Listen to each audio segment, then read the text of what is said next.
2월 26일 월요일, 오늘 10% 이상 급등한 종목과 그 이유에 대해서 알아보겠습니다. 오늘 장은 오후 4시 키움증권 기준으로 코스피 지수는 0.77% 하락한 2647.08포인트로 마감했습니다. 외국인은 매수, 기관은 매도로 임한 가운데 개인은 매도로 대응했네요. 한편 코스닥 지수는 0.13% 하락한 867.40포인트로 마감했습니다. 외국인과 기관은 매도로 임한 가운데 개인은 매수로 대응했습니다. 그럼 본격적으로 오늘의 급등 종목들을 살펴볼게요. 오늘 10% 이상 급등한 종목은 총 33종목으로 코스피에서는 3종목, 코스닥에서는 30종목이 나왔습니다. 이 중 상한가 종목은 금호전기, 디지피, 테라사이언스, 코셈, 모엔즈, 자이글 6종목이고요. 오늘 하한가 종목은 에브리봇한 종목이 있었습니다. 총 33개의 급등 종목 중 상위 30개 종목들을 섹터별로 묶어보니 4개 테마로 나눠볼 수 있었어요. 그 외 나머지는 개별 이슈로 오른 종목들인데요. 먼저 1번 2차전지 섹터입니다. 배터리 핵심 재료로 쓰이는 리튬과 니켈 가격이 바닥을 찍었다는 관측이 나오고 있습니다. 세계 1위 리튬 기업인 미국 앨범알과 세계 최대 광산기업 스위스 글렌코어는 리튬과 니켈 값이 지금보다 더 떨어지기는 어려울 것이라는 전망을 내놓았는데요.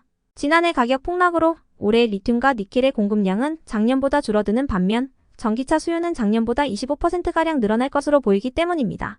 최근 시장조사 업체인 벤치마크 미네랄 인텔리전스도 올해 리튬 가격은 현재 범위에서 머무를 것이라고 밝힌 바 있는데요. 이러한 분위기 속 리튬과 니켈 가격의 폭락으로 타격을 받은 LG화학 등의 국내 양극재 기업들이 실적 개선 기대감을 입은 모습이었습니다.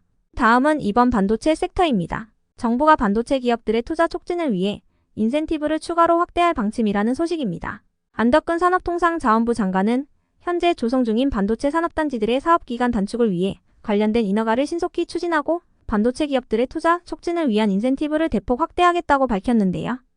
AI 반도체 분야에서 한국형 엔비디아를 추구하는 반도체 페미스 기업들의 육성 방안도 올해 상반기 중으로 마련할 방침이라고 전해졌습니다. 더불어 반도체 관련 기업의 최고 경영자들과 한 라인을 개설하는 등 반도체 현안 해결에 최선두에 서겠다고 밝혔는데요. 이러한 소식 속 엔비디아의 어닝 서프라이즈 실적 소식도 반도체 섹터에 지속 호재로 작용되면서 오늘 반도체 관련주 일부가 강세로 마감했습니다. 다음은 3번 제약 바이오 섹터입니다. 오늘은 제약 바이오 기업들 중 호재가 있던 종목들 위주로 상승세가 나왔는데요. 먼저 알테오젠은 중국 치료제약으로부터 허셉틴 바이오시밀러 ALT-LE의 임상 완료에 따라 마일스톤 조건을 만족했다는 통지를 받은 뒤 송장을 발행해 이를 청구했다고 밝히면서 상승했습니다. 시장에서는 이러한 과정을 보고 풋모커가 과정 및 시판을 위한 진행이 되고 있음을 의미하는 것으로 해석하고 있고요. EDGC는 최근 3자 배정 유상증자 방식으로 경영권을 매각한다고 알려진 가운데 노화 극복 프로젝트 대회인 엑스프라이즈 헬스스팬에 참가한다는 소식도 호재로 작용되었습니다.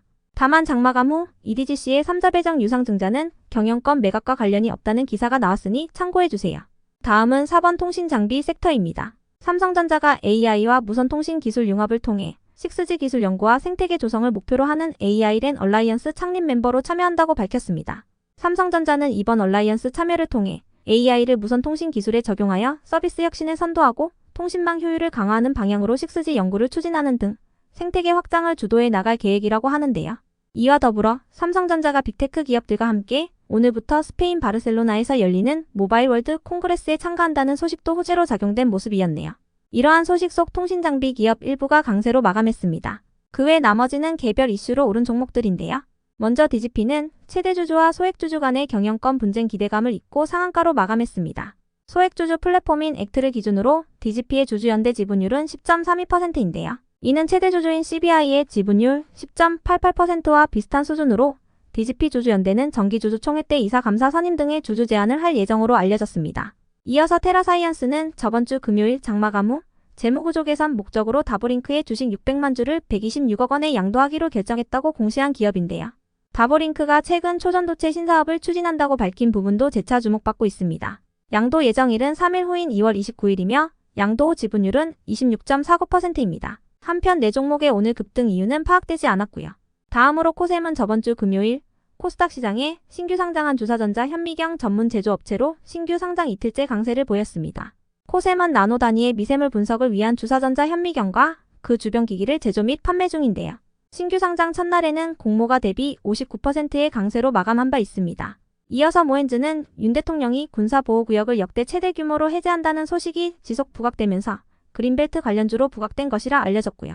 다음으로 레이저옵텍은 전 세계 아토피 치료 시장의 규모가 꾸준히 성장할 것이라는 전망이 나오면서 아토피 백반증 건선 치료용으로 쓰이는 세계 최초 UV 고체 레이저를 국산화한 이력이 부각되며 상승했습니다. 한편 선박용 설비 판매 기업인 TS넥스제는 저번 주 금요일 장중에 발표한 호실적 소식이 지속 호재로 작용된 모습이었고요.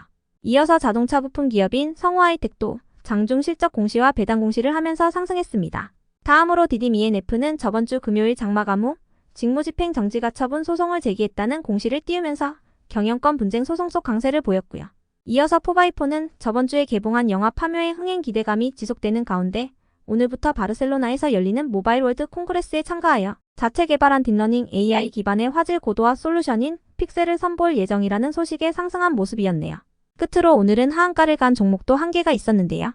에브리봇이 오늘 하한가를 갈 만한 악재는 알려지지 않았으며 장마감 후 저번 주 금요일에 시장 측이 요구했던 현저한 시황 변동에 대한 답변을 통해 별도로 공시할 중요한 정보는 없다고 답변했습니다. 그럼 오늘의 거래량 상위 종목들을 시장별로 살펴보고 마칠게요.